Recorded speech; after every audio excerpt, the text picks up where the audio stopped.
สบายดีทุกคนยินดีต้อนรับเข้าสู่ช่องอาคาน้อยเหมือนนี้เฮาอยู่กับนี่น้องของขวัญไว้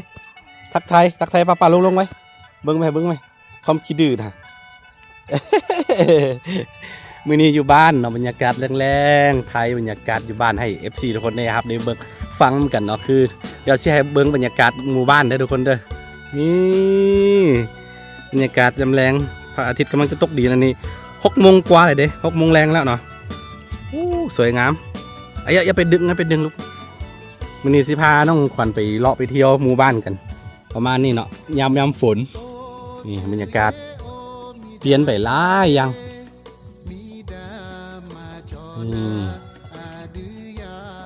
ทั้งนี้ในเมื่อก่อนเนาะถ้าผู้ใดเคยเบิงหรือว่าเคยติดตามเฮายุคแรกๆนี่เขตนี่มันบ่มีหมู่บ้านเลยเด้อทุกคนเกิดหมู่บ้านขึ้นมาภายในเวลา 3-4 ปีเกิดบ้านขึ้นมาเนาะประมาณ12 หลังป่ะนับนี่ไปก็ประมาณ 6-7 หลังนะนี่แต่ก่อนเป็นป่าหมดเขตบ้านเฮาหั่นไงเขตเฮาไปเฮ็ดเรือนไม้หั่นน่ะก็เป็นป่าหมดทุกมื้อนี่กลายเป็นบ้านหมดละเดี๋ยวสิพาทุกคนไปเบิ่งกันน้องขวัญได้ไปกวนลูกนี่บรรยากาศแรงๆเด้อพาน้องของขวัญเที่ยวหมู่บ้านหลายคนทำมาคือบ่อัปเดตบ้านใหม่แต่บ้านใหม่เขายังบ่แล้วคือกำลังตีฝาเพดานอยู่ยังบ่แล้วกำลังตีห้องนอนแล้วก็สิได้โจะไปก่อนไปหาเงินหาค่ามาแล้วก็มาเฮ็ดต่อคือเฮาบ่ได้เฮ็ดต่อเนื่องขนาดเนื่องจากว่างบของเฮามีแบบว่าจำกัดเนาะก็เลยว่าต้องเฮ็ดตอนที่มีงบนะตอนใดบ่มีงบนี่เฮาบ่ได้เฮ็ดหยุดก่อนประมาณนี้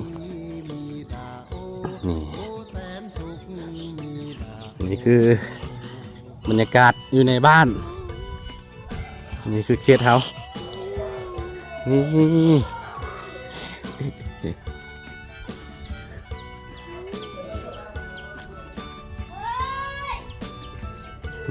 มื้อนี้พาน้องขวัญมาเบิ่งบ้านไม้เด้อคือว่ารู้สึกว่าในสร้างเพิ่นมา2 มื้อละมื้อนี้บ่เห็นมานี่เขามาซื้อต่อตีห้องนอน3 ห้องนะให้ตีแล้วหมดกันค่อยโจะเนาะ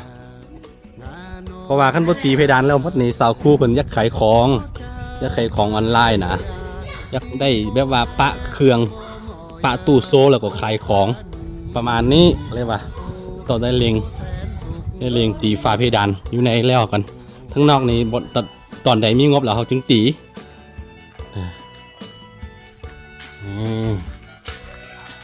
สร้างเพิ่นกำลังตี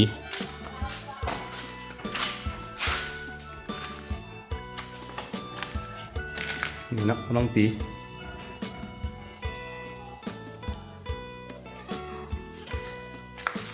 สำหรับทั้งนอกนี่เฮาซึ่งบ่ได้ตีเถื่อบ่มีงบเถื่อโจะกันเนาะแล้วก็ห้องนอนก็ตีแล้วเรียบร้อยแล้วตอนนี้ล็อกกระแจไว้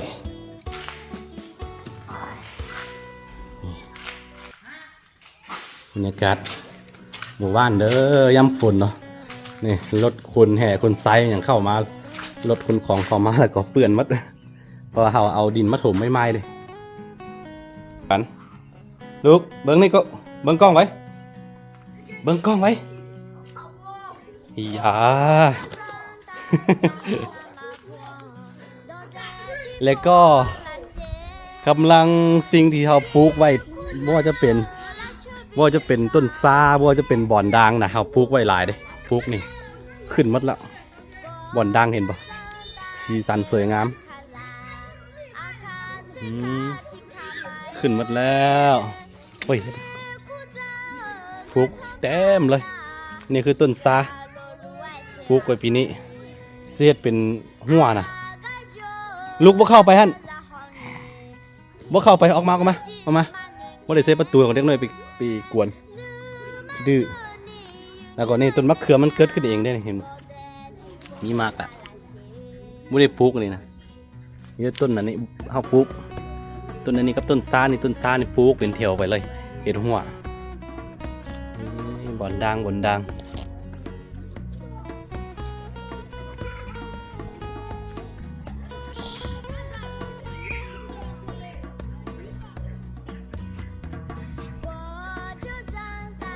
คิดดื้อนี่น้องขวัญนะเอาเบิ่งกล้องไว้ เกมยุ้ยเกมยุ้ย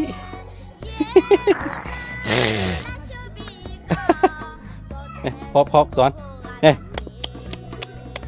ของขวัญเบิ้งพอเนี่ยบูไหมบูไหมลูกจะไปกัดไหมตอนนี้เริ่มขี้ดื้อแล้วเริ่มหูความแล้วก็ขี้ดื้อนี่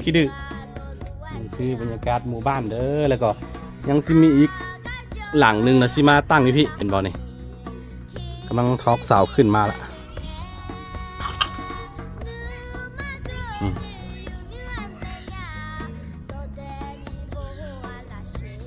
แล้วก็ฝากนั่นก็จะเป็นหมู่บ้านเด้อหมู่บ้านนี่ใหญ่มันจะอยู่ฝากนั่นฝากนี่มันเป็นผู้คนที่ใหญ่มาจากบนอื่นนะมาอาศัยอยู่นี่อันนี้เป็นบ้านเก่าเห็นบ่เห็นบางหลังจะเป็นป่าหน่อยพี่นะโอ้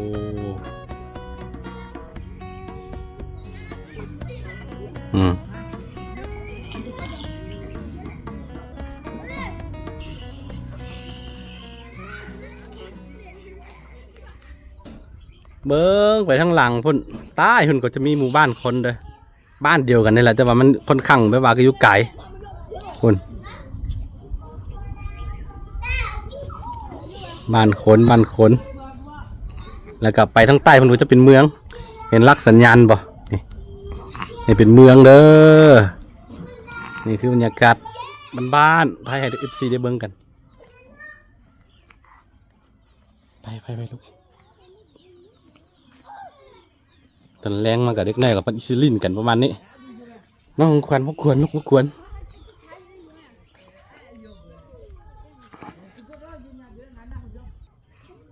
อย่าโอ้ เริ่มขี้ดื้อละนี่เฮาเสียเห็นเพื่อว่ากันเติบโตของขวัญไว้น้ำแต่นี่10 เดือนกับ1 วันเต็ม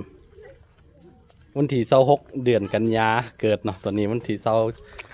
26 เดือน7ละพอดีครบ1 เดือน1 เดือน10 เดือนของขวัญเบิ้งกล้องดูพอเบิ้งกล้องพอดูไว้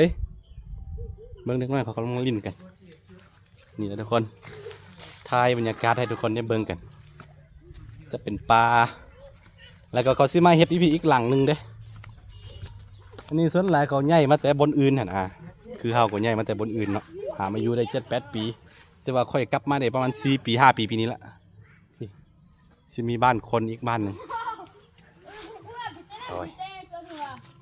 เคถ่ายไปว่าบรรยากาศเด้อให้ทุกคนได้เบิ่งยำแรงนี่เดี๋ยวเร็วมากับหน้าอยู่เลยนี่เฮาสิบ่ได้ปลูกแบบว่าบ่ได้เทสิมังสิแต่ว่าเฮาสิปลูกหญ้าใส่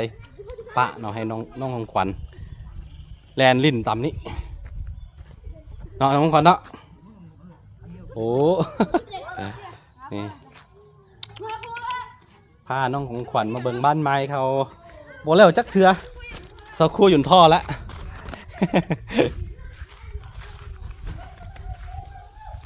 นี่แหละก็เอาหาก็ขุดหลุมห้องน้ำแล้วก็เทขึ้นมาแล้วยังไม่ได้ต่อท่อเข้าไปเถอะเดี๋ยวสิพาไปเบิ่งนี่ห้องน้ำพาสิต่อออกมาจากจุดนี้นี่เฮ็ดเองเลยนี่ไอ้ยอ2 ห้องถือว่าไม่ว่าประหยัดก็ประมาณไปหลายเติบเนาะหลายอย่างอันใดที่ค่อยเฮ็ดเองได้ค่อยเฮ็ดเองหมดนะอันใดที่เขาเฮ็ดเองบ่ได้จึงไปจ้างเขานี่เทไปโอเคน้องขวัญ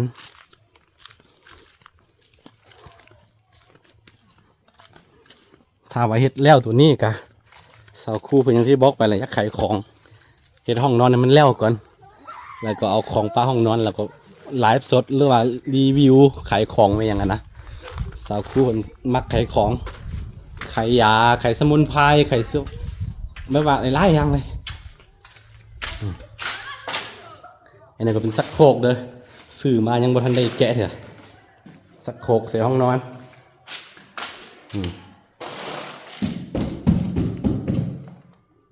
นี่ถ้าตีเพดานไปแล้วก็งามอยู่แต่โบได้ตีเถอะนี่นะปะโจก่อน นอกก็ประมาณนี้แล้วก็นี่ของแท้เขานี่คือหน้าโต๊ะไม้หน้าโต๊ะเอาไว้เป็นบอลสร้างสรรค์ยาวประมาณ4 เมตรบ่ไปเอามานี่ตัดไว้กว้างประมาณ80เมตรหนึ่งแล้วก็ยาวประมาณ4 เมตรเด้อนี่เด้อไม้หน้าโต๊ะไปขอน้ำเข้ามาเอาไว้เดี๋ยวเลี้ยวก่อนแล้วก็นี่เขาไปเอาตัวตั้งเนาะไม้ตัวตั้งก็ไปเอาอยู่ส่วนเขามา3 ท่อนนักเติบเวลามีเฮ็ดงานสังสรรค์อย่างแล้วว่าเฮ็ดแบบว่า